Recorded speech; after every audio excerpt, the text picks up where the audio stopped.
बच्चों, आज हम लोग लॉज ऑफ मोशन का पार्ट 3 देखेंगे। तो बिना टाइम को पास किए हुए चलिए शुरू करते हैं। तो आज हम लोग बेसिकली इम्पल्स देखने वाले थे, ठीक है बच्चों। तो इम्पल्स क्या होता है वो आपको सबसे पहले मैं एग्जांपल देता हूँ, उससे आपको बिल्कुल समझ में आ जाएगा पक्का कि इम्पल्स होता क्या है। तो देखो, आपने दीवार देखा होगा, ठीक है, दीवार तो सबने देखा यार, बॉल, ठीक है, ये दीवार है। तो आप क्रिकेट खेलते होगे बचपन में, या जो भी नहीं खेलते रहेंगे उन्होंने क्रिकेट का बॉल तो देखा ही रहेगा। तो क्रिकेट का बॉल ये है, या तो टेनिस बॉल ले लो या तो रबड़ का बॉल। तो क्या होता है कि जैसे आप उसको एक फोर्स से फेंकते हो दीवार पर, तो वो दीवार से रिटर्न एक फोर्स में आता है, ठीक है ना। ये तो आपने देखा ही होगा। तो अभी इसमें होता क्या है बेसिकली, देखो, ये जो दीवार है ये उस बॉल पर फोर्स लगाता है, ठीक है, वो भी बहुत कम टाइम में फोर्स लगाता है, ठीक है। तो वो जो फोर्स रहता है, इतना फोर्स रहता है और बहुत कम टाइम के लिए फोर्स रहता है, ठीक है ना। तो ना तो हम लोग इसमें पर्टिकुलरली फोर्स पता कर सकते हैं कि कितना फोर्स लगा, ना तो पर्टिकुलर हम लोग टाइम पता कर सकते हैं कि कितने टाइम के लिए वो फोर्स लगा, ठीक है। तो क्या होता है कि हम लोग जब फोर्स इंटू टाइम कर देंगे तो हमें उसका वैल्यू पता हो जाता है कि मतलब जो बॉल पे लगा है वो क्या लगा है। जब हम लोग फोर्स इंटू टाइम करेंगे, मतलब जो दीवार फोर्स लगा रहा है बॉल पर और कितने टाइम में लगा रहा है, ठीक है ना। तो अगर दोनों का हम लोग प्रोडक्ट लेंगे, मल्टीप्लाई कर देंगे, तो हमें इम्पल्स मिलता है, ठीक है। अब देखो यहाँ पे होता क्या है कि आपने बॉल फेंका एक स्पीड से, तो वो स्पीड में आता है जनरली। अगर रबड़ बॉल की बात करूँ या फिर टेनिस बॉल की बात करूँ तो एक स्पीड में ही आता है। लेकिन वही सीजन बॉल ले लो आप, ठीक है ना, जो सीजन बॉल, तो अगर आप एक फोर्स से फेंको तो जरूरी नहीं हो एक फोर्स में रिटर्न आएगा वो, ठीक है ना। वो ऐसे ऐसे नीचे भी आ सकता है तुरंत ही। मैं सीजन बॉल की बात कर रहा हूँ, ठीक।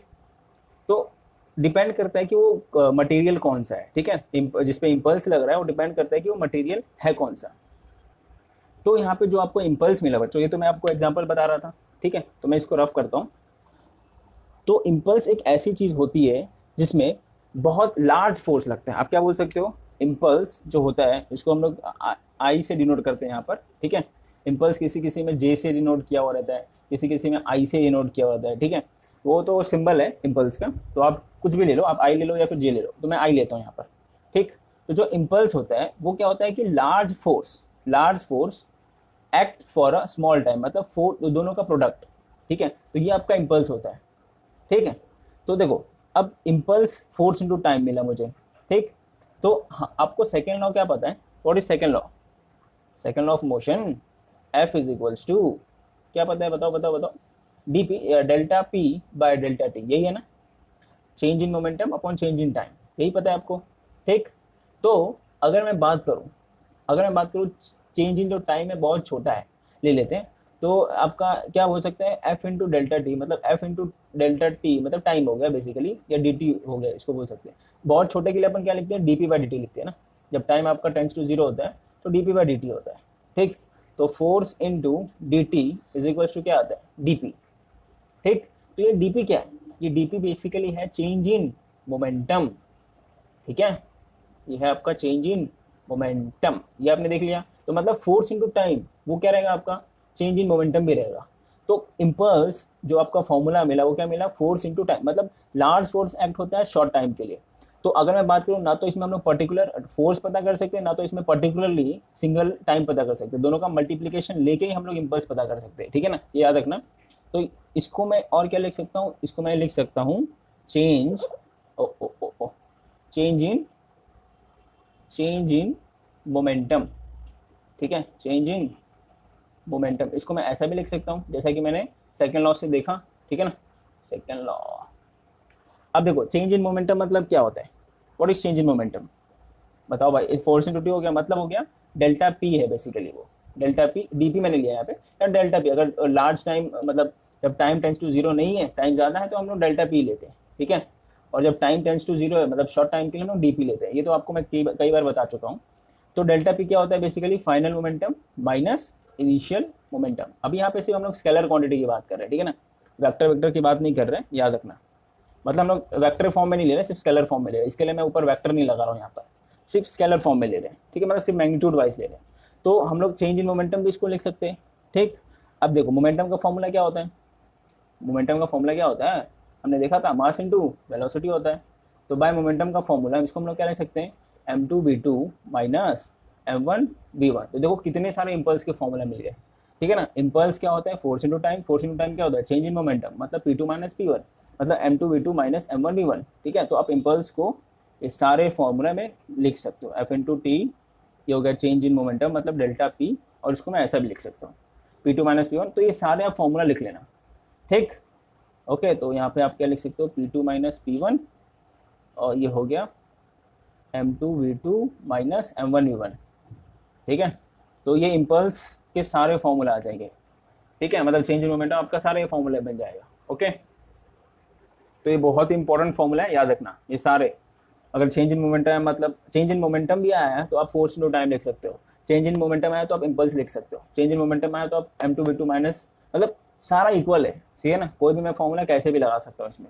तो ये बहुत इंपॉर्टेंट फॉर्मूला है, ये आप लिख लेना, ठीक है।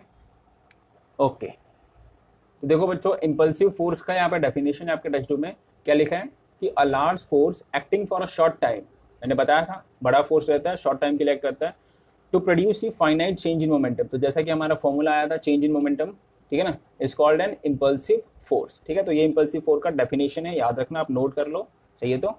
ओके, अब बच्चों एक और चीज इम्पल्स में आप नोट कर लेना, पहले मैं आपको बताया, जैसे कि मैंने आपको क्या बताया था कि जैसे ही ये बॉल जो आपका दीवार पे लगता है, ठीक है ना, और दीवार जो फोर्स देता है, तो एक पर्टिकुलर टाइम में फोर्स देता है ना उस बॉल को। तो ना तो हम लोग, अगर मैं अकेला सिंगल फोर्स की बात करूँ, तो ना तो हम लोग सिंगल फोर्स नहीं निकाल सकते, मतलब कितना उसने फोर्स दिया और कितने टाइम में दिया, मतलब वो एक पर्टिकुलर जो टाइम था वो क्या था। तो ना तो हम लोग अकेला फोर्स निकाल सकते हैं इसमें, ना तो हम लोग अकेला टाइम निकाल सकते हैं, कितने टाइम ने उसमें फोर्स दिया। अगर दोनों का हम मल्टीप्लीकेशन करेंगे, मतलब फोर्स टू टाइम करेंगे, तब जाके हम उसका कैलकुलेट कर सकते हैं। फोर्स इनटू टाइम मतलब चेंज इन मोमेंटम भी होता है, सीधी सी बात है। जब बॉल आप एक वेलोसिटी से फेंक रहे हो, फिर वो रिटर्न एक वेलोसिटी से आता है, तो चेंज मोमेंटम तो चेंज होता ही है ना, ठीक है ना। मास तो वही रहेगा, लेकिन वेलोसिटी जरूरी नहीं है कि सेम रहे, चेंज भी हो सकता है वेलोसिटी रिटर्न आते वक्त, ठीक है। याद रखना, नोट कर लेना। अब हम लोग एग्जाम्पल नंबर 5.4 देखेंगे, ठीक है। आप टेक्स्ट बुक में से क्वेश्चन रीड कर लेना, ठीक है, मैं आपको डायरेक्ट समझा देता हूँ यहाँ पे है क्या, ठीक है। डायरेक्ट मैं आपको बोर्ड पे बताता हूँ, टेक्स्ट बुक में आप क्वेश्चन देख लेना, रीड कर लेना। ओके, तो देखो इसमें क्या है कि एक बैटमैन है, बैटमैन बल्ले को, बॉल को मार रहा है, हिट कर रहा है, ठीक है। तो अब देखो यहाँ पे दो चीज़ें, एक तो जब बॉल फेंकेगा कोई, सपोज ये बॉल फेंक रहा है बंदा, ये बंदा बंदा बंदा बंदा, एक मिनट यार, डायग्राम सही नहीं है, ठीक है, ये बॉल फेंक रहा है और कोई बंदा पकड़, मैं सिर्फ यहाँ पे बैट ही बना देता हूँ, ठीक है, वो बैट से मार रहा है बॉल को। तो देखो जब बॉल फेंकते हैं इस बैट पर, तो कुछ ना कुछ वो मास वेलोसिटी से कैरी करता है, ठीक है। तो लेट्स से जब बॉल बॉल टू बैट, मतलब समझ गए ना, बॉल अभी बैट के पास जा रहा है, ठीक है, मतलब बॉल फेंक रहा है बैट पे। तो देखो उसमें मास जो रहेगा, लेट्स से मास m1 रहेगा, ठीक। अब मास उसमें आपका दिया हुआ है, कितना है भाई, 0.15 kg, ये दिया हुआ है मास। और उसकी वेलोसिटी क्या है, उसकी वेलोसिटी जो रहेगी वो रहेगी, मैं क्या लूँ वेलोसिटी लेता हूँ, लेट्स से u ही लेता हूँ, ठीक है, v0 लेते हैं, ठीक है। तो जो बॉल आ रहा है बैट पर, उसकी जो वेलोसिटी है वो कितनी है, 12 मीटर पर सेकेंड, ठीक। ओके, अब क्या होगा, जैसे बॉल बैट के पास आएगा, जो भी बैट्समैन रहेगा वो बैट से मारेगा। तो जैसे उसने बैट से मारा बॉल को, तो अब देख सकते हो कि जो फोर्स लगता है बैट से, जो बॉल पे फोर्स लगेगा वो बहुत कम समय के लिए लगेगा, और बहुत कम समय के लिए लगेगा, और फोर्स बहुत ज़्यादा लगता है, ठीक है ना, कम समय के लिए फोर्स बहुत ज़्यादा लगता है। तो इसमें क्या लिखा है कि जब बैट टू बॉल, मतलब जब बैट से बॉल को मारता है बैट्समैन, तो जो मास वो तो सेम ही रहने वाला है, बॉल का मास कैसे चेंज होगा यार, मास तो सेम ही रहेगा। लेकिन आपके टेस्ट में क्या दिया है, क्या दिया है कि जो वेलोसिटी है, मतलब जब बॉल बैट से लग के जाएगा वो सेम वेलोसिटी से जाएगा, मतलब इसी वेलोसिटी से जाएगा जिस वेलोसिटी से वो आया था बैट के पास। मतलब यहाँ पे भी v0 क्या रहेगा, 12 मीटर पर सेकेंड, मतलब आप देख सकते हो सेम है दोनों।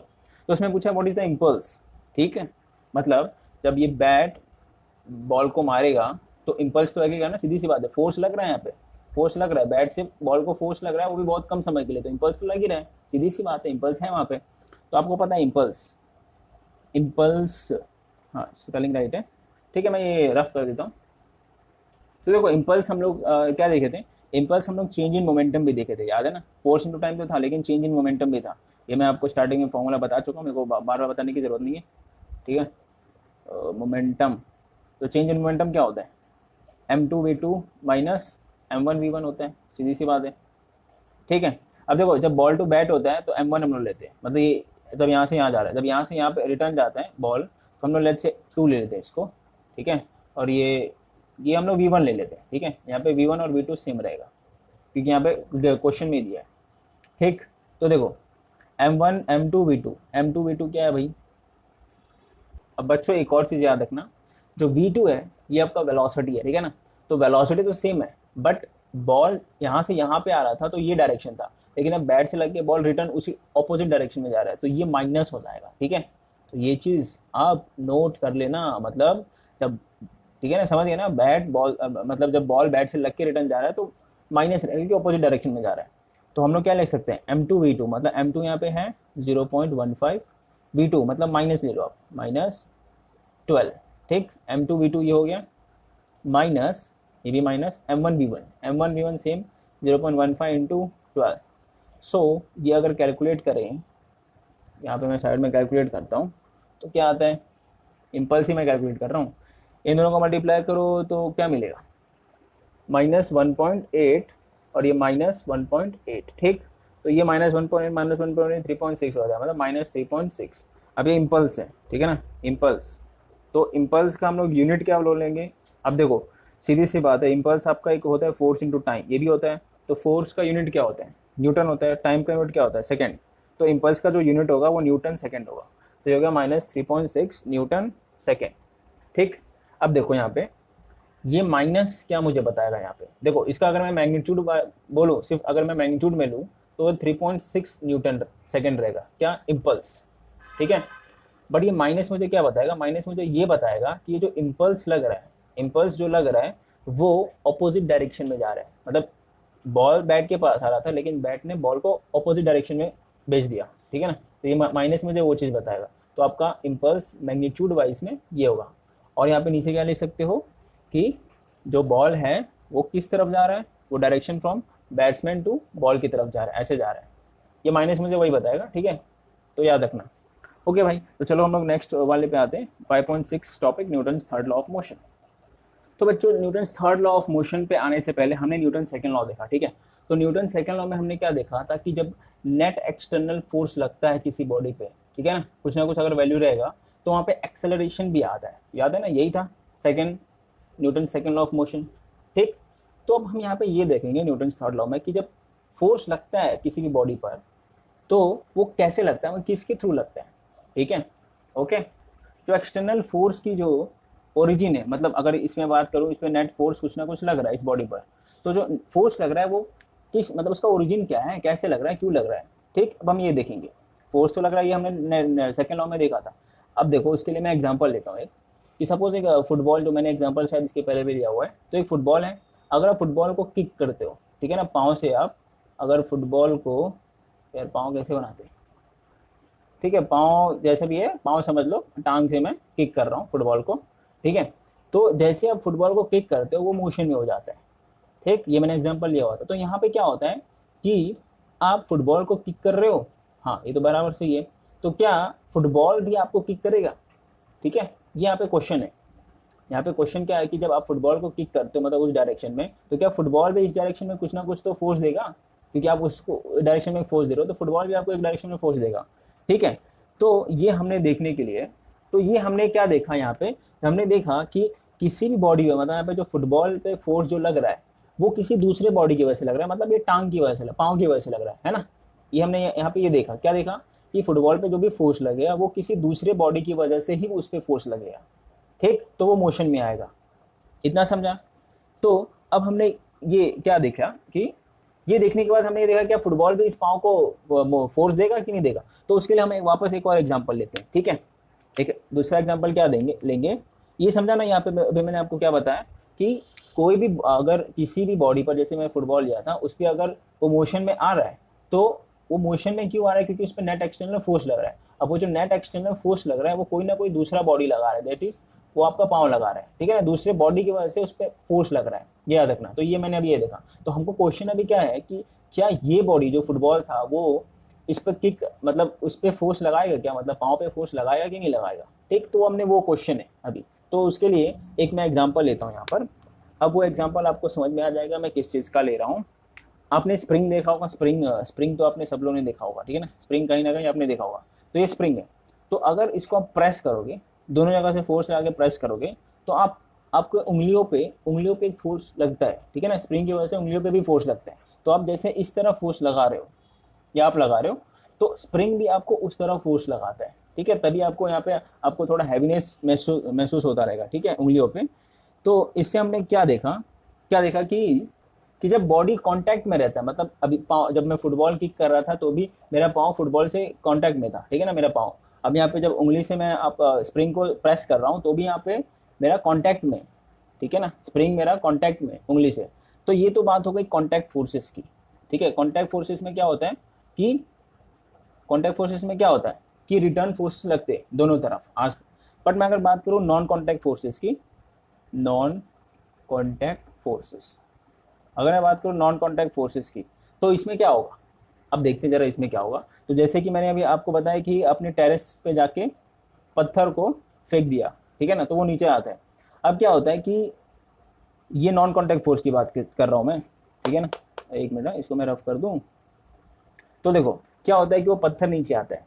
तो यहाँ ऊपर वाले एग्जांपल में हमने क्या देखा कि दोनों तरफ फोर्स लगता है, आप स्प्रिंग को फोर्स लगाते हो, स्प्रिंग भी आपके ऊपर फोर्स लगाता है। बट हम यहाँ पे देखते हैं, यहाँ पे अब क्या होता है, तो जैसे आपने पत्थर को नीचे फेंका वो सरफेस पे आके गिरेगा, ठीक है। तो देखो यहाँ पे क्या होता है कि ये अर्थ है, ठीक है ना, सपोज ये अर्थ का सरफेस है। तो आपको पता है कि अर्थ का मास कितना होता है, अर्थ का जो मास होता है वो होता है 6 × 10⁻²4 kg, ठीक, 24 kg, मतलब 6 × 10⁻²4। और जो पत्थर रहेगा ज़्यादा से ज़्यादा कितना, सपोज 50 किलो ले लोगे, ठीक। तो यार 50 kg और 6 × 10⁻²4 kg, ये अर्थ के मास की मैं बात कर रहा हूँ, ठीक। तो यहाँ पे क्या होता है कि इक्वल फोर्स लगता है, ये भी याद रखना। ऊपर वाले में क्या होता है, जैसे जितना आप इतना इधर फोर्स लगाओगे अंदर की तरफ, उतना आपको स्प्रिंग फोर्स लेगा उंगलियों पे। अब यहाँ पे क्या होगा कि न्यूटन का जो थर्ड लॉ है उसके हिसाब से क्या होगा कि न्यूटन का थर्ड लॉ अभी तक मैंने डिफाइन नहीं किया, अभी हम लोग डिफाइन करने वाले, ठीक। पहले हम लोग थोड़े छोटे छोटे एग्जाम्पल ले रहे हैं कि जो पत्थर है वो ही हमेशा मोशन में क्यों आता है, मतलब फोर्स तो दोनों लगाते हैं हर एक दूसरे बॉडी, ये नॉन कॉन्टैक्ट फोर्स की बात कर रहा हूँ। ये जो पत्थर है सरफेस से कांटेक्ट में नहीं था, आपने छोड़ा ऊपर टेरेस पे जाके, ठीक है ना, छत पे जाके आपने पत्थर को छोड़ दिया, तो ये तो कांटेक्ट में थे ही नहीं पहले से, नॉन कांटेक्ट में थे। तो भी इस पत्थर पे फोर्स लगता है, वो नीचे आता है, तभी तो सरफेस पे गिरता है, ठीक। तो यहाँ पे हम क्या देखेंगे, यहाँ पे हम ये देखेंगे कि यार अर्थ उसके पास क्यों नहीं जा रहा है, अर्थ तो उसके पास जा सकते हैं। तो यहाँ पे हम क्या देखेंगे कि ये दोनों एक दूसरे को फोर्स इक्वल लगाते हैं, ठीक है ना। अर्थ भी जो फोर्स लगाएगा, सपोज एग्जांपल ले रहा हूँ 10 न्यूटन लगा रहा है, एग्जांपल ले रहा हूँ, ठीक। तो वो स्टोन भी, अर्थ इसको मैं बोल रहा हूँ, अर्थ का जो स्टोन जो फोर्स, अर्थ स्टोन पे फोर्स लगाएगा 10 न्यूटन और स्टोन अर्थ पे कितना फोर्स लगाएगा 10 न्यूटन, एग्जांपल ले रहा हूँ।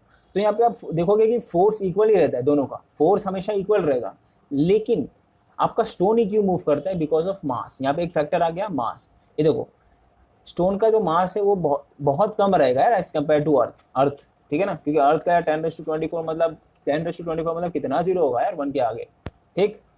तो इसकी वजह से जो अर्थ है वो जरा भी हिलता नहीं है। अब अर्थ से कोई बड़ा मास लेके आ जाओ, मतलब अर्थ से बड़ा मास, अब सन बोल सकते हो, ठीक है ना।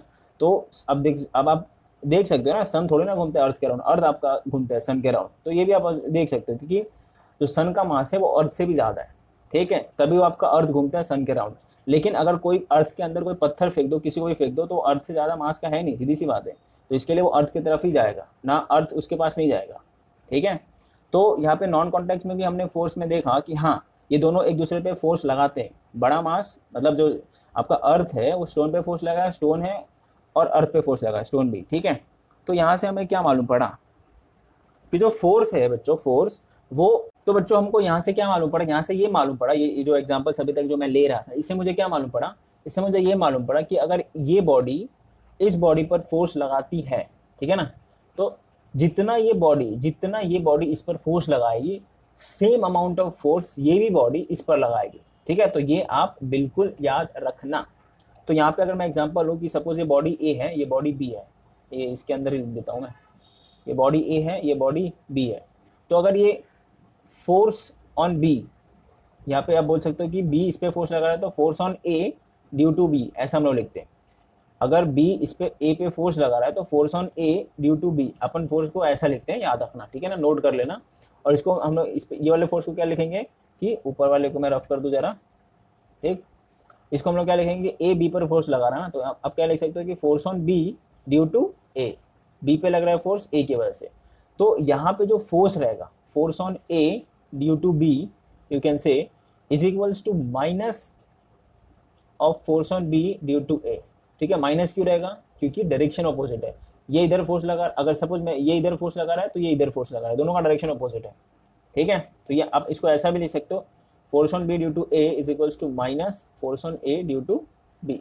इसको मैं ऐसा भी लिख सकते हैं। तो ये चीज़ आप नोट कर लेना। यहाँ से न्यूटन, ये जो अभी तक जो भी मैंने एग्जांपल लिया उससे मुझे ये कंक्लूजन निकालना था। क्या निकालना था? कि अगर ये बॉडी इस पर फोर्स लगा रहा है तो ये भी बॉडी इस पर फोर्स लगाएगा, लेकिन इक्वल फोर्स लगाएगा, भले से ऑपोजिट डायरेक्शन में लगाएगा। ठीक, ये समझ गया? जैसे मैं यहाँ पे बोला ना, ये 10 न्यूटन लगा रहा है, ये 10 न्यूटन लगा रहा है, तो सेम ही फोर्स लगता है बट ऑपोजिट डायरेक्शन में लगता है फोर्स। ठीक है, तो ये मुझे यहाँ पे कंक्लूड करना था। ठीक है ना, एग्जाम्पल लेके, ये एग्जाम्पल आपके टेक्स्ट बुक में लिया हुआ है, मैंने कुछ नहीं लिया हुआ एग्जाम्पल, टेक्स्ट बुक में ही पूरा एग्जाम्पल लिया हुआ है। तो इससे उन लोगों ने ये कंक्लूड किया। ठीक है भाई, तो जैसे ये कंक्लूड हो गया, उससे हमारा कंक्लूड होने के बाद हमारा न्यूटन का थर्ड लॉ है। ये कंक्लूजन की वजह से हमारा third law of motion derive हुआ। तो जरा देखते हैं थर्ड लॉ का डेफिनेशन क्या है। यार काफ़ी टाइम बाद वीडियो बना रहा हूँ तो थोड़ा मतलब वर्ड्स में थोड़ा मैं गड़बड़ा जा रहा हूँ, बट कोई बात नहीं, दिक्कत नहीं है। इसके लिए डेली वीडियो बनाना जरूरी है, कोई बात नहीं, चलो हो जाता है। बड़े बड़े शहरों में छोटी छोटी बातें होती रहती है। चलो आगे देखते हैं, हम लोग इसका डेफिनेशन देखने वाले थे। तो इसका डेफिनेशन क्या था? ठीक है ना, तो इसका डेफिनेशन आपको याद रखना है। क्या याद रखना है? इसका जो डेफिनेशन है वो है टू एवरी एक्शन, एक्शन मतलब एक्शन जैक्शन नहीं भाई, action there is always an equal। ठीक है, आप देखो यार, अगर आपको स्लो लग रहा होगा वीडियो, तो आप वीडियो यूट्यूब में ऑप्शन भी दिया है आजकल, बढ़िया ऑप्शन दिया है कि आप स्पीड को बढ़ा सकते हो। ठीक है ना, 1.5x कर दो स्पीड, 1.25 कर दो। हाँ, तो मैं क्या बोल रहा था? डेफिनेशन बोल रहा था, to every action there is always an equal and opposite reaction. ठीक, तो ये हमारा यहाँ पे डेफिनेशन मिल गया किसका? न्यूटन्स थर्ड लॉ का। तो भाई अब इस थर्ड लॉ को लेकर ना काफ़ी सारे मिसकंसेप्शंस भी है, ये भी याद रखना कि कुछ लोग तो एग्जांपल देते हैं कि अगर आपने किसी को तमाचा मारा तो वो उल्टा घूम के तमाचा मारता है। तो काफ़ी लोग इसमें न्यूटन्स के थर्ड लॉ में एग्जांपल डाल देते हैं, तो बल्कि ये बिल्कुल गलत है यार, बिल्कुल गलत है। ठीक है ना, तो ये मिसकंसेप्शंस ना हो तो इसके लिए हम कुछ पॉइंट्स कंसिडर करते हैं थर्ड लॉ के ऊपर। तो जो पॉइंट कंसिडर करेंगे उसके हिसाब से अगर आप देखोगे इस थर्ड लॉ को, तो वो आपको क्लियर हो जाएगा कि थर्ड लॉ एक्चुअल में बोलना क्या चाहता है। तो ऐसा कोई एग्जांपल मत लेना जैसे मैंने भी बताया। ठीक है ना, ऐसा न्यूटन थर्ड लॉ का एग्जांपल नहीं होता है कि आपने किसी को तमाचा मारा तो आपने उल्टा उसने तमाचा मारा। तो ये एग्जांपल बिल्कुल गलत है Newton third law of motion के लिए। तो जरा देखते हैं मिसकंसेप्शन को सॉल्व करते हैं। तो पहले सॉल्व करने के लिए पहले हम दो वर्ड को डिफाइन करेंगे। ये जो एक्शन रिएक्शन है ना, ये है क्या एग्जैक्ट? ठीक है, एक्शन और ये रिएक्शन, ये है क्या?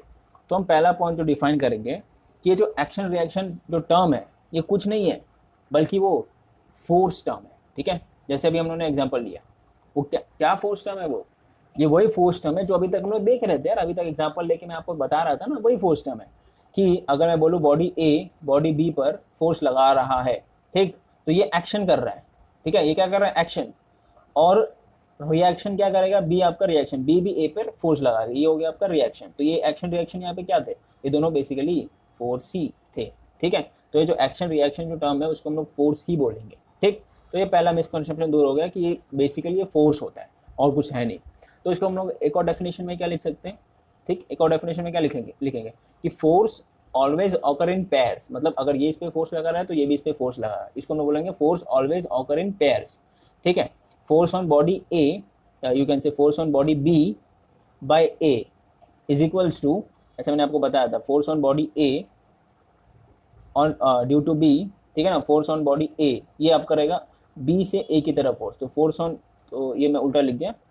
तो पहले अगर मैं इसकी बात करूं, एक मिनट रुको, तो आप ऐसा बोल सकते हो कि पहले मैं एक्शन दे रहा हूँ ना, फिर रिएक्शन दे रहा हूँ। तो एक्शन में आप क्या बोल सकते हो कि force on body b due to a, पहले एक्शन में वो लग रहा है ना, बी पे फोर्स लग रहा है की वजह से, is equals to force on B, अब ए पे लगाएगा, force on A body A due to B, but minus में रहता है, ये याद रखना। ठीक है, तो आप इसको ऐसा भी डेफिनेशन बोल सकते हो, ये जो ऊपर वाला डेफिनेशन है ना, इसको हम ऐसा ही बोल सकते हैं, ये एक्शन रिएक्शन के बदले आप फोर्स लिख दो बस, और कुछ नहीं है। तो पहला मिसकंसेप्शन का मतलब पहला जो ये टर्म था एक्शन रिएक्शन का क्या मतलब होता है वो हमने देख लिया। अब दूसरा चीज़ हम देखते हैं कि दूसरा क्या होता है। तो देखो जो दूसरा पॉइंट होता है, ये जो मैंने अभी ऊपर एग्जाम्पल लिया, दूसरा पॉइंट आप ओन वर्ड्स में लिख रहे हैं ना। तो दूसरा पॉइंट क्या होता है कि जब ये फोर्स ए बी पर लगाता है, ठीक, जब ये फोर्स ए बी पर लगाता है, बॉडी ए जब फोर्स बी पर लगाता है, ठीक है, तो उसी टाइम पे बी भी फोर्स बॉडी ए पे लगाएगा। मतलब टाइम डिफरेंस नहीं है यहाँ पे, याद रखना। ऐसा नहीं कि अगर ये फोर्स लगा रहा है, अगर बॉडी ए बी पर फोर्स, इसको हम लोग क्या लिख सकते हैं, force on body b due to a, ये फोर्स लगा रहा है सपोज कौन से टाइम में, लेट्स से 1 सेकेंड में फोर्स लगा रहा है, तो जो बॉडी बी है ए पे जो फोर्स लगाएगा वो उसी 1 सेकेंड में लगाएगा, ठीक है ना। मतलब यहाँ पे कोई भी टाइम ऐसा नहीं कि वो ये 4 सेकंड बाद 3 सेकंड बाद टाइम 3 सेकंड बाद इस पर फोर्स लगाएगा, ऐसा नहीं है। वो उसी सेकंड में, वही जो पर्टिकुलर सेकंड रहेगा ना, उसी सेकंड में बी भी ए पर फोर्स लगाएगा। तो ये याद रखना। या तो फिर यहाँ पे वो जो तमाचा वमाचा वाला एग्जाम्पल गलत हो गया। मतलब आपने किसी को तमाचा मारा तो उल्टा उसने घूम के तमाचा मारा, तो इसमें टाइम का डिफरेंस हो गया ना यार, ठीक है। उसी सेकंड पे आपको थोड़ी ना मारा, मतलब पहले 1 सेकंड में आपने मारा तो सामने वाले ने उसी सेकंड में तो मारा नहीं, उसका सेकंड अगला 1 सेकंड आगे बढ़ गया होगा, ठीक है। तो यहाँ पे वो एग्जाम्पल गलत हो गया, ठीक। तो ये याद रखना। तो सेकंड एग्जाम्पल से हमको, सेकंड पॉइंट से हमको एग्जाम्पल गलत, हमने बोला वो एग्जाम्पल गलत है, ठीक है। तो यहाँ पे आप क्या बोल सकते हो सेकंड पॉइंट पे, कि सेकंड पॉइंट में आप क्या लिख सकते हो, क्या लिखोगे यहाँ पे आप लिखना कि the force on body B, ठीक है ना, due to A, and the force on body A due to B, ठीक है, due to B act at a same time. क्या लिखोगे, force act at a same time. मैं direct कैसे लिखता हूँ, force in pairs act at the same time, ठीक। तो ये मैंने ऐसा लिख दिया सेकंड पॉइंट, ठीक। तो ये सेकंड पॉइंट हो गया। अब जरा तीसरा पॉइंट देखते हैं कि क्या है इसका तीसरा पॉइंट। तो जो तीसरा पॉइंट रहेगा वो क्या है कि जो एक्शन और रिएक्शन जो फोर्सेस रहते हैं वो हमेशा अलग अलग बॉडी पे रहेंगे, ठीक है ना, सेम बॉडी पे नहीं रहेगा। तो जैसे कि मैंने आपको कई बार बता चुका हूँ यार, सेम एक ही चीज़ बार बार आपको बताने में भी पक रहा है, लेकिन कोई बात नहीं, बात एक ही है, कोई बात नहीं। इसमें पकना उकना क्या होता है, बताना तो पड़ेगा, सीधी सी बात है, इंपॉर्टेंट है यार, ठीक। तो फोर्स ऑन, जैसे मैंने यहाँ बोला, ये force on body b due to a, ये हो गया। ये force on body A due to b, body a पे लग रहा है फोर्स बी की वजह से, ठीक है। इसको रीड करना मत भूलना, याद रखना, इसको हम ऐसे रीड करते हैं। तो यहाँ पे जो फोर्स ऑन बी ए रहेगा is equals to minus force on A B, ऐसा रहेगा ना, ठीक, माइनस रहता है बी बी बी, ठीक। तो इसमें हम लोग क्या बोल सकते हैं कि जो इस पे जो फोर्स लग रहा है, बॉडी ए पे जो फोर्स लग रहा है वो बॉडी ए की वजह से नहीं लग गया, बॉडी बी की वजह से लग गया। तो वही यहाँ पे हो गया कि जो एक्शन रिएक्शन फोर्सेस है वो सेम बॉडी पर ही नहीं लगते, अलग अलग बॉडी पर लगते हैं। मतलब इस पे जो फोर्स लग गया वो इसकी वजह से लग गया, इस पे जो फोर्स लग गया वो इसकी वजह से लग गया, मतलब अलग अलग डिफरेंट बॉडीज पे लगते हैं, ठीक। तो अब देखो, अगर मैं मैक्रोस्कोपिक बात करूँ, मतलब लार्ज बॉडी, तो ये यहाँ पे जो बॉडी था ना, ये लार्ज बॉडी था, ठीक है। लार्ज मतलब बड़ा बॉडी था, यू कैन से, कुछ भी आप ले सकते हो, और है ना, दो बॉडी, कोई भी दो बॉडी ले लो आप, ठीक है ना, स्केल पेन ले लो, तो लार्ज बॉडी में ये कंसिडर होंगे। लेकिन मैं अगर बात करूँ स्मॉल बॉडीज़ की, अगर मैं बात करूँ, तो ये एक चीज़ याद रखना, पहले स्मॉल बॉडी की बात करने से पहले, यहाँ पे जो नेट फोर्स होगा, नेट फोर्स मतलब you can say total force, net force आप यहाँ पे जीरो नहीं बोल सकते, it's not equal to zero large body में अगर मैं बात करूँ तो, ठीक है। तो यहाँ पे जब दोनों फोर्स को आप ऐड करोगे तो ऐसा नहीं कि बोल सकते कि वो जीरो है, ऐसा बिल्कुल नहीं बोल सकते लार्ज बॉडी में अगर न्यूटन्स थर्ड लॉ ले रहे हो तो। लेकिन अगर आप स्मॉल मतलब यू कैन से माइक्रोस्कोपिक, स्मॉल यहाँ पे माइक्रोस्कोपिक टर्म यूज़ करूँगा मैं। माइक्रोस्कोपिक मतलब बहुत छोटा जो दिखते नहीं है। जैसे कि अगर मैं बॉडी ए की बात कर रहा हूँ, ये बॉडी ए ही है, ठीक है ना, मैं सिर्फ ए की बॉडी लिया हूँ, तो बॉडी ए में क्या होता है कि छोटे छोटे मॉलिक्यूल्स रहेंगे, एटम्स रहेंगे, जो कि आपको दिखेंगे नहीं, ठीक है। तो वो भी रैंडम मोशन में रहते हैं उस बॉडी के अंदर, ठीक है ना। कोई भी एलिमेंट ले लो, कोई भी मटेरियल लो, उसके अंदर जैसे ये जो है ये मार्कर, ये इसके अंदर ही बहुत सारे एटम्स हैं, मॉलिक्यूल जो कि आपको दिख नहीं रहे। इसके लिए मैं यहाँ पे ले आया हूँ स्मॉल बॉडी मतलब माइक्रोस्कोपिक, इसको हम लोग बोलेंगे माइक्रोस्कोपिक, जो अपने को दिखते नहीं है, ठीक। तो ये जो मॉलिक्यूल्स एक दूसरे पे जो फोर्स लगाएंगे, तो ये सारे जो फोर्स लगाएंगे ना, हम लोग इसका नेट फोर्स, ये सारे मॉलिक्यूल्स का नेट फोर्स मतलब जीरो हम लोग ले सकते। नेट फोर्स मतलब क्या, सारे मॉलिक्यूल्स का फोर्स को ऐड करके, ठीक है ना। नेट फोर्स मतलब जितने भी मॉलिक्यूल्स हैं ना, सारे मॉलिक्यूल्स के फोर्स को हम लोग क्या करेंगे, ऐड करेंगे यहाँ पे। तो सारा फोर्स को ऐड करके नेट फोर्स यहाँ पे जीरो हम लोग ले सकते हैं, ठीक है। इस चीज़ के बारे में हम लोग पढ़ेंगे चैप्टर नंबर 7 में, ठीक है। ये क्योंकि गैसेस वगैरह आ जाएगा ना वहाँ पे, गैसेस मॉलिक्यूल्स वगैरह, तो चैप्टर नंबर 7 के बारे में डिटेल में पढ़ेंगे, चैप्टर नंबर 7 में डिटेल में पढ़ेंगे, ठीक है। तो ये आपके 3 जो पॉइंट थे वो बहुत इंपॉर्टेंट पॉइंट थे न्यूटन थर्ड लॉ के लिए, ठीक है। अब हम लोग एग्जाम्पल नंबर 5.5 पे आते हैं। तो जैसे कि मैंने आपको बताया एग्जाम्पल हम लोग 5.5 पे देखते हैं। तो ये क्वेश्चन जो है आप अपने बुक से रीड कर लेना, ठीक है। मैं यहाँ पे क्वेश्चन नहीं दिखा रहा हूँ, ठीक है। पेज नंबर 98 है, 5.5 एग्जाम्पल, ठीक। तो ये आप क्वेश्चन रीड कर लेना आप अपने टेक्स्ट बुक से, मैं यहाँ पे आपको बता देता हूँ। तो यार इस एग्जाम्पल में जो दिया है एग्जाम्पल 5.5 में वो 2 केस दिया है, ठीक है ना। अब देखो ये जो इसमें बॉल जो यूज़ किया वो बिलियार्ड, क्या नाम है उसका, बिलियार्ड बॉल से। तो जो स्नूकर वगैरह आपने अगर देखा होगा, स्नूकर देखा होगा या खेला होगा, तो उसमें यूज़ करते हैं, उसमें मतलब वो ये बॉल को यूज़ करते हैं बिलियार्ड बॉल्स। आप नॉर्मल बॉल भी कंसिडर कर सकते हो, ठीक है ना, ज़्यादा कोई इशू करने की जरूरत नहीं है। तो देखो इसमें क्या होता है कि एक कंडीशन ये है, एक कंडीशन ये है, 2 कंडीशन यहाँ पे दिया है। तो इस कंडीशन में क्या दिया है कि जो बॉल है वो एक वेलोसिटी से गया, ठीक, और उस दीवार को टक्कर मारा और उस दीवार से रिटर्न उसी वेलोसिटी से आया। मतलब जिस वेलोसिटी से वो गया, यहाँ पे यू दिया हुआ है आपके टेक्स्ट बुक में, उसी वेलोसिटी से वो रिटर्न आया। मतलब यहाँ पे वेलोसिटी सेम है, ठीक, याद रखना। तो ये आपका 90 डिग्री में आया, मतलब परपेंडिकुलरली आया। बट अब क्या हो रहा है दूसरे एग्जाम्पल में, ये केस ए है। दूसरे में क्या हो रहा है केस में कि जो बॉल है वो 30 डिग्री पे आ रहा है, ठीक है ना। इसको मैं थोड़ा और बड़ा कर देता हूँ। तो वो 30 डिग्री पे आ रहा है, मतलब हॉरिजॉन्टली वो 30 डिग्री बना रहा है। आप बोल सकते हो ये हॉरिजॉन्टली 30 डिग्री बना रहा है एक्स एक्सिस से।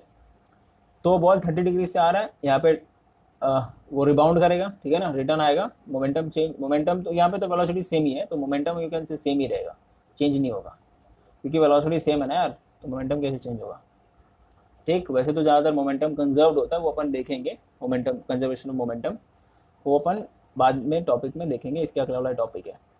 तो ये 30 डिग्री से एंगल में आया और 30 डिग्री के एंगल में रिटर्न चला गया सेम वेलोसिटी से, जो कि यू वेलोसिटी है।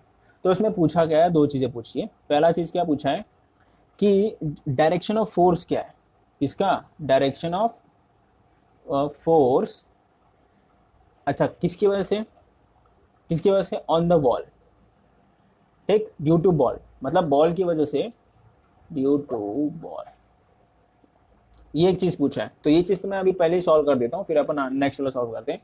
तो इसमें क्या बोला है कि जब बॉल दीवार पे लगेगा, यहाँ पे भी दीवार पे लगेगा, ठीक है। तो जब बॉल दीवार पे लग रहा है तब जो बॉल पे जो बॉल फोर्स देगा वो कितना फोर्स देगा और उसका डायरेक्शन क्या रहेगा, ये पहली चीज़ पूछा है, ठीक है। और दूसरी चीज़ क्या पूछा है, तो पहली चीज़ पहले यहाँ पे सॉल्व कर देते। तो जो फर्स्ट वाली चीज़ है वो हमेशा याद रखना, अगर कभी भी आप अगर स्ट्रेट बॉल फेंक रहे हो दीवार पर या फिर एक एंगल में फेंक रहे हो बॉल को दीवार पर, ठीक है, तो दोनों ही केसेस में आप क्या बोल सकते हो, ये केस भी है ना, दोनों ही केसेस में क्या होता है, दोनों ही केसेस में ये होता है कि जो फोर्स लगेगा, फोर्स लगेगा किस पे लगेगा, दीवार पे, वो हमेशा नॉर्मल लगता है। नॉर्मल मतलब परपेंडिकुलर यू कैन से, मतलब फोर्स ऐसा लगेगा, दीवार आपका ऐसा है ना, तो फोर्स ऐसा लगेगा, मतलब परपेंडिकुलर यू कैन से, नॉर्मल लगेगा। इसमें भी जो फोर्स लगेगा वो नॉर्मल लगेगा, ठीक है ना, मतलब ये दीवार आपका ऐसा है तो परपेंडिकुलर ही लगेगा। दोनों में, दोनों कंडीशन में फोर्स नॉर्मल ही लगेगा, परपेंडिकुलर ही लगता है, ठीक है। ये हमेशा रखना, चाहे आप किसी भी एंगल में फेंको, फोर्स जो बॉल दीवार पे देगा वो परपेंडिकुलर ही देगा, जिसको हम नॉर्मल बोलते हैं, ठीक।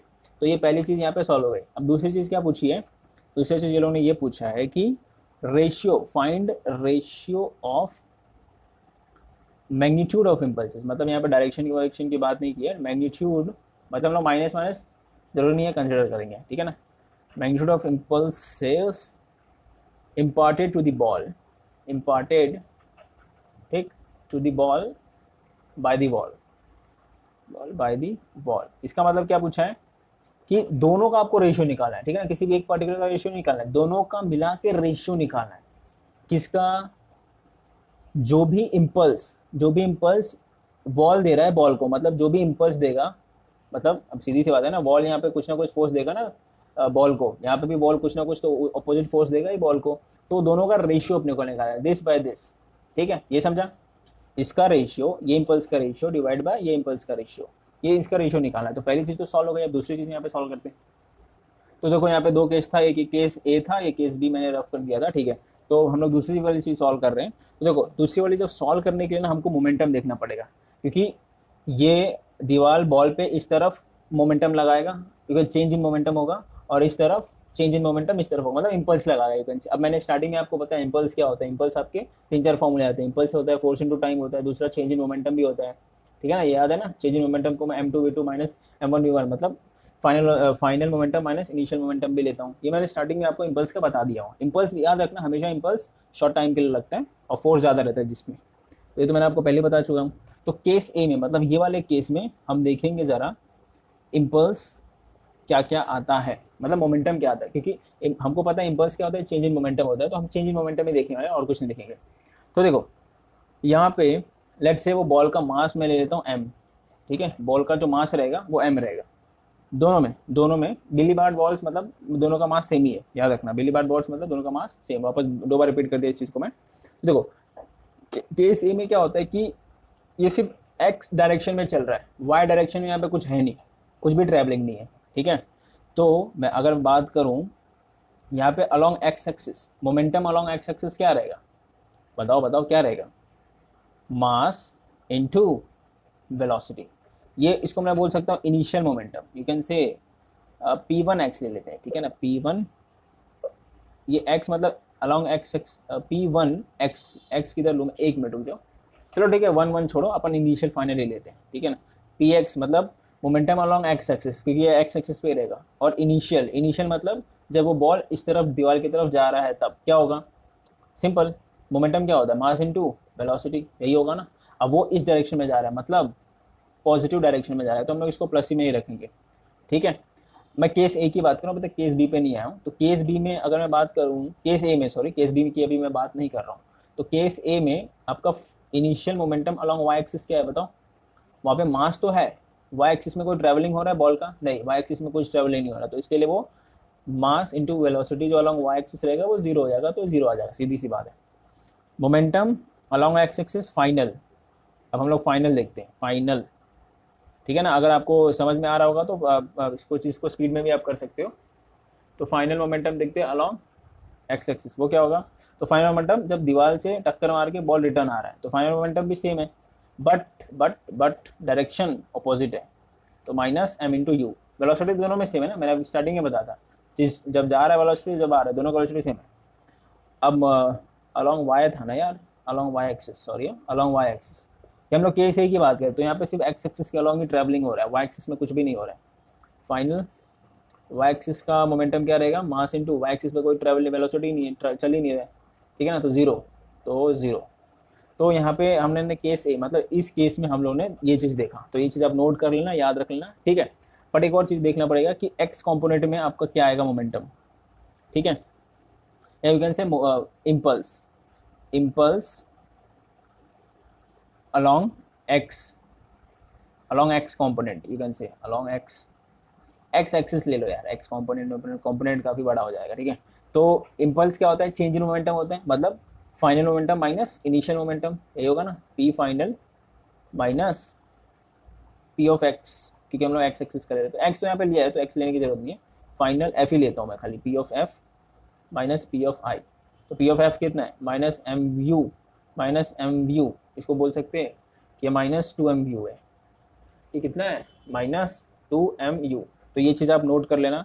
But impulse along Y axis क्या आएगा वो जरा देखते हैं, इम्पल्स अलोंग वाई एक्सिस, तो वाई एक्सिस में अगर आप इम्पल्स देखोगे p of final minus p of momentum, final momentum minus initial, तो दोनों 0 है, तो 0 माइनस 0 विल बी 0, ठीक है। तो यहाँ पे खाली इम्पल्स अलोंग एक्स एक्सिस है केस ए में, ये वाले केस में, ठीक, तो ये नोट कर लो आप, ठीक है ना, और अलोंग वाई एक्सिस तो 0 ही है यहाँ पे, ठीक है। अब हम लोग केस 2 में जाते हैं। तो देखो यार केस बी के लिए मैं अलग से ले रहा हूँ, क्योंकि केस बी में थोड़ा आपको समझना पड़ेगा, यहाँ पे रिजोल्यूशन ऑफ वेक्टर वगैरह आ जाएंगे। केस ए का आप याद रखना क्या आया था, ठीक है। तो केस बी में हम लोग जाते हैं अभी, तो केस बी में वही लेंगे along x axis along Y axis, but इसमें देखो अलोंग दोनों एक्सिस हो रहा है, अलोंग वाई एक्सिस भी बॉल ट्रेवल कर रहा है, अलोंग एक्स एक्सिस भी ट्रेवल, क्योंकि आपको एक एंगल पे आ रहा है ना, तब बॉल कोई भी एक एंगल पे आ रहा है, मतलब स्ट्रेट नहीं चल रहा है, ये सपोज ये आपका प्लेन में चल रहा है, क्योंकि एक एंगल ऐसा चल रहा है ना, तो बॉल आपका प्लेन में चल रहा है। अगर स्ट्रेट चलता है तो बॉल आपका एक ही एक्सिस पे चल रहा है, तो वो पहले केस में था, बट यहाँ पे ऐसे चल रहा है बॉल, ठीक है ना, फिर ऐसे जा रहा है, तो ये एक प्लेन में चल रहा है, मतलब 2 एक्सिस पे चल रहा है बॉल सेकंड केस में। तो देखो यहाँ पे हम लोग रिजोल्यूशन ऑफ वेक्टर करेंगे। रिजोल्यूशन मैंने आपको बताया था, रिजोल्यूशन कैसे करते हैं। तो सपोज आपका बॉल यहाँ पर है, तो जब बॉल यहाँ से यहाँ जा रहा है ना, मतलब इस डायरेक्शन में जा रहा है, यू कैन से ये यू है, ठीक। तो हम लोग रिजॉल्व कैसे करते हैं, यहाँ से परपेंडिकुलर ड्रॉ कर लेते हैं, मैंने आपको पहले ही बताया हुआ है रिजोल्यूशन कैसे करते हैं। ये 30 है तो ये 30 होगा बाय ऑल्टरनेट एंगल, ठीक है ना। तो ये 30 हो गया, तो ये अलॉन्ग एक्स एक्सिस हो गया, और ये अलॉन्ग, मतलब ये जो बॉल ऐसे चल रहा है उसका अलॉन्ग एक्स एक्सिस भी डायरेक्शन निकालेंगे, अलॉन्ग वाई एक्सिस भी निकालेंगे, ठीक है। क्या आता है, तो देखो ये जो हो गया ये क्या होगा, अलॉन्ग एक्स एक्सिस वेलोसिटी क्या होगा। अब मैंने बताया था जिस पे एंगल रहता है वो कॉस थीटा हो जाता है, तो इसी मतलब कॉस 30 डिग्री होगा, ठीक है। कुछ ज़्यादा ऊपर लिख रहा हूँ क्या मैं, यू कॉस 30 डिग्री, ठीक। अब ये जो रहता है, ये जिसके पास एंगल नहीं रहता, ये यू साइन 30 होगा। 30 क्यों, क्योंकि ये एंगल है ना 30, इसकी वजह से, ठीक है। तो ये चीज़ आपको नोट करना है, रिजॉल्व किया हुआ है मैं यहाँ पे, मतलब अलॉन्ग एक्स एक्सिस जो वेलोसिटी है मेरा यू कॉस 30 है, अलॉन्ग वाई एक्सिस जो मेरा वेलोसिटी है वो माइनस, ठीक है, माइनस यू, क्योंकि नीचे की तरफ आ रहा है ना, ये प्लस में है क्योंकि ये पॉजिटिव एक्स एक्सिस पे जा रहा है, ये नेगेटिव वाई एक्सिस पे आ रहा है, ठीक है। तो केस ए में हम लोग देखेंगे, मतलब पॉइंट केस ए में मतलब क्या, कि जब आपका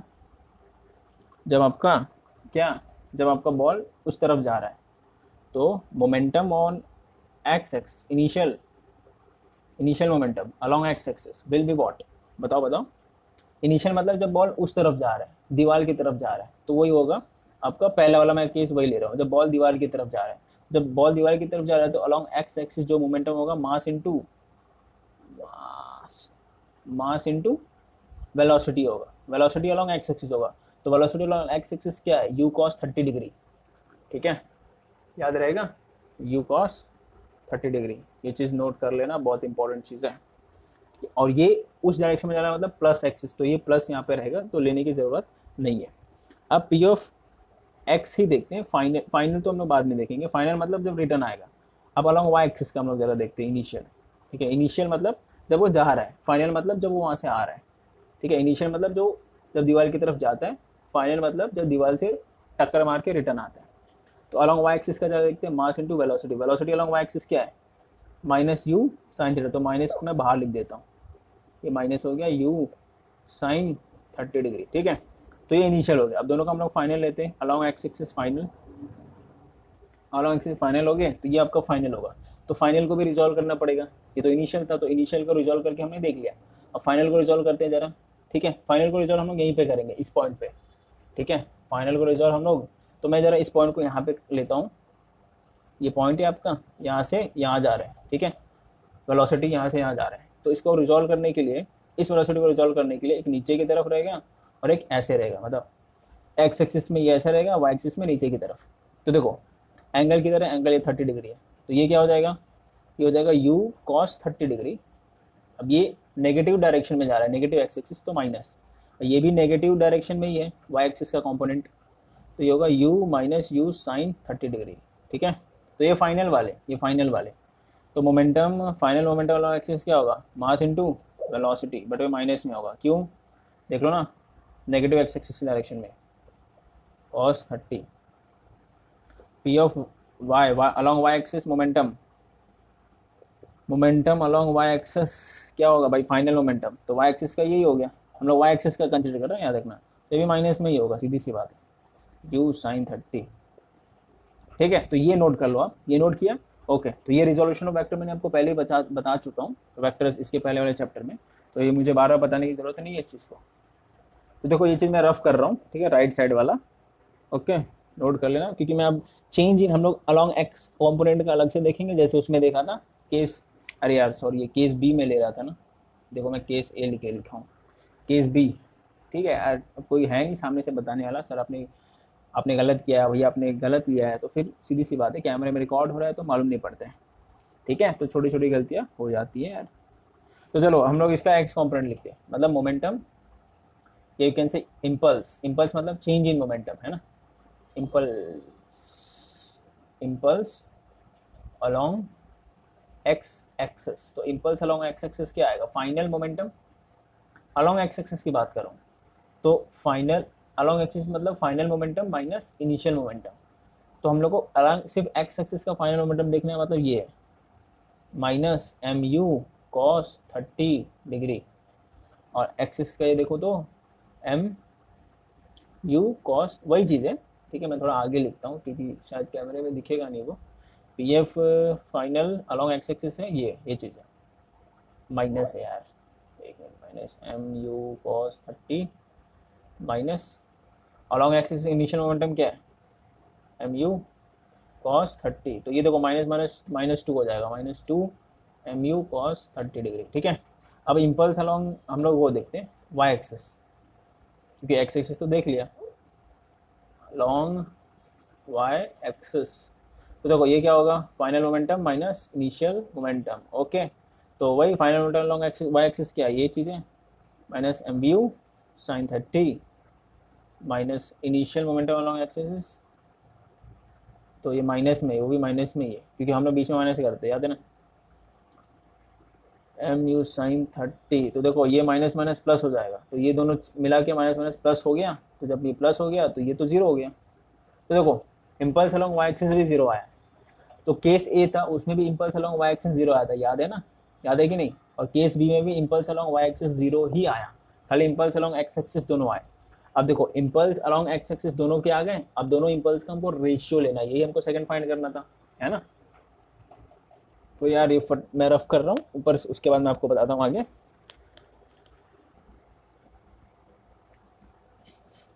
ठीक, तो देखो अभी हम लोग को सेकंड, अभी हम लोगों ने हुआ किधर है सॉल्व, अभी तो होने वाला है। तो जो हमने सेकंड वाला निकाल रहे थे, फर्स्ट केस ए में क्या मिला था, केस ए में वाई एक्सिस का जीरो मिला था, तो उसको लेने की जरूरत नहीं है। तो केस ए में हमको मिला था इम्पल्स अलॉन्ग एक्स एक्सिस क्या मिला था, देखो देखो देखो जल्दी देखो, अगर आपने बुक में लिया है तो, बुक में लिखा है तो मतलब -2 MU मिला था, ठीक है। केस बी में हमको इम्पल्स अलॉन्ग एक्स एक्सिस क्या मिला, इम्पल्स अलॉन्ग एक्स एक्सिस, तो केस बी में हमको क्या मिला था, इम्पल्स अलॉन्ग एक्स एक्सिस का वाई एक्सिस तो दोनों में ही जीरो था, ठीक है। तो ये मिला था हमको -2 MU कॉस 30 डिग्री, ठीक। अब दोनों का हमको रेशियो लेना है, ये हमको सेकंड वाला पूछा था, सेकंड वाला क्या पूछा था कि दोनों का रेशियो, और भी किसका रेशियो, मैग्नीट्यूड का रेशियो। तो हमको माइनस माइनस हटाना पड़ेगा, प्लस में ले लो, मतलब वैसे ही माइनस माइनस कैंसिल होने वाला है। तो दोनों का जो रेशियो है, रेशियो ऑफ इम्पल्सिस, रेशियो क्या आएगा, 2 MU अपॉन 2 MU कॉस 30, ठीक है। तो वैसे भी माइनस माइनस ले तो कैंसिल हो जाता है वैसे भी, ठीक है।